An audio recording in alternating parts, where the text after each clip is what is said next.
Hi everyone, કેમ છો બધા? મજામાં? કાજલ કિચનમાં તમારું સ્વાગત છે.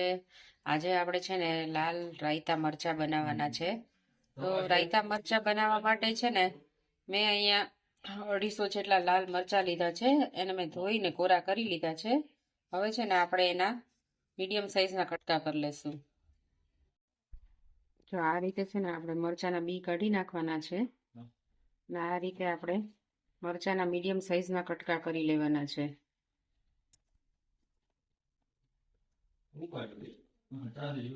આ રીતે બી બધા કાઢી નાખશું આપણે ને એક સરખા મીડિયમ સાઇઝના કટકા કરી લેશું. તો આપણા મરચાં બધા સમારી લીધા છે, એક સરખા કટકા કરી લીધા છે. હવે આપણે એમાં છે ને 2 ચમચી જેટલું નિમક નાખશું, પછી હળદર નાખશું. આપણે 1 ચમચી જેટલી હળદર નાખશું. પછી છે ને આમાં આપણે લીંબુનો રસ એડ કરશું. લીંબુનો રસ આપણે આમાં નાખી દઈશું.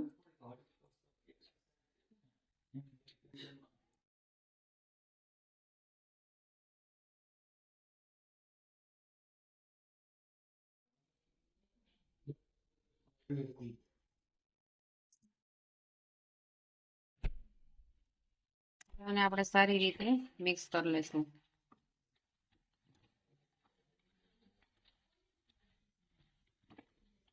હળદર ને મીઠું ને લીંબુ ને સરસ મિક્સ કરી દીધું છે. હવે આપણે છે ને એને રાખી અને 2 કલાક સુધી રાખી મૂકશું. એટલે હળદર, મીઠું ને લીંબુનો રસ ને બધો મસાલો છે ને મરચામાં સરસ ચડી જાય. સુધીમાં છે ને આપણો બોરો તૈયાર કરી લઈએ, મસાલો તૈયાર કરી લઈએ. અહીંયા જો મેં છે ને રાઈના કુરિયા લીધા છે 1 વાટકી જેટલા. એમાં થોડુંક નિમક એડ કરવાનું, પછી થોડીક હળદર એડ કરશું. આપણે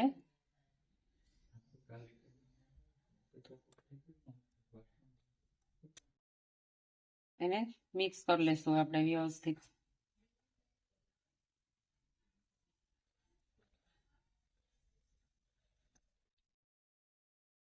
પછી થોડીક હિંગ આપણે એમાં સ્પ્રિંકલ કરી દઈશું.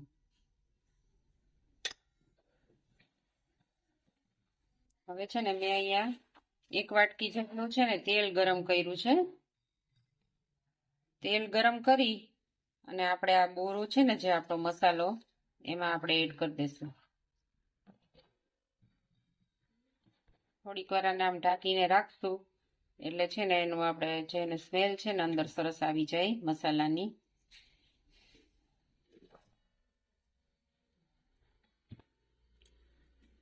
જો આપણો બોરો તૈયાર છે. હવે આપણે એને છે ને વ્યવસ્થિત મિક્સ કરી લઈશું.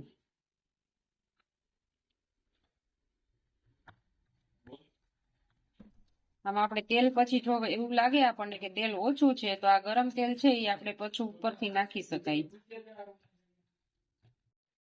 હવે જો તેલ છે ને બધું લઈ લીધું છે મસાલાએ, તો પાછું આપણે થોડુંક તેલ એડ કરશું.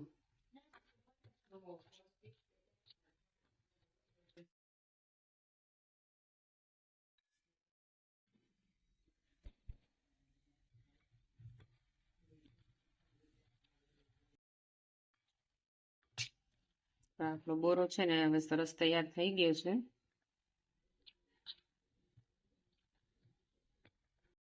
હવે છે ને આપણે આને રાખી દઈશું ઢાંકીને. જો હવે 2 કલાક થઈ ગઈ છે અને આમાં છે ને જો પાણી થઈ ગયું છે મરચામાં. હવે છે ને આપણે આ પાણી બધું નિતારી લઈશું અને એક કપડામાં મરચાના ટુકડાને છે ને 2, 3, 4 કલાક સુધી છે ને પંખે સૂકવી દઈશું.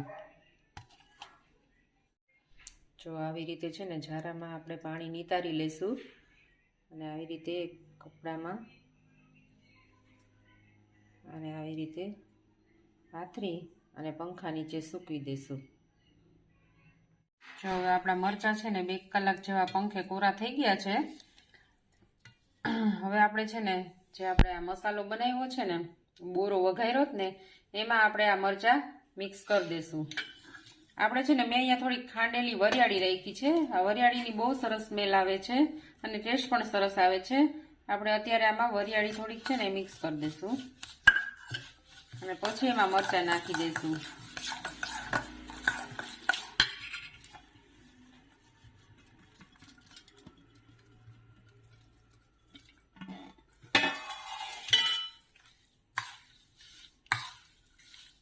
તો આપણે જે આ મસાલો છે ને સારી રીતે આમાં મિક્સ કરી દઈશું.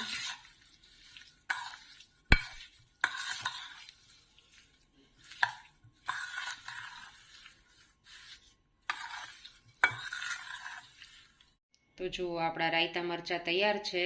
મેં અહીંયા આને એક કન્ટેનરમાં કાઢી લીધા છે અને આપણે ફ્રીજ વિના 15 દિવસ સુધી રાખી શકીએ છીએ અને ફ્રીજમાં આપણે એને 2 મહિના સુધી સ્ટોર કરી શકીએ છીએ. તો તમે પણ આ ઘરે અચૂક બનાવજો અને મારી રેસીપી કેવી લાગી તેની અચૂક કમેન્ટ કરજો. ફરી પાછી આપણે અવનવી રેસીપીઓ સાથે મળશું. Thank you for watching.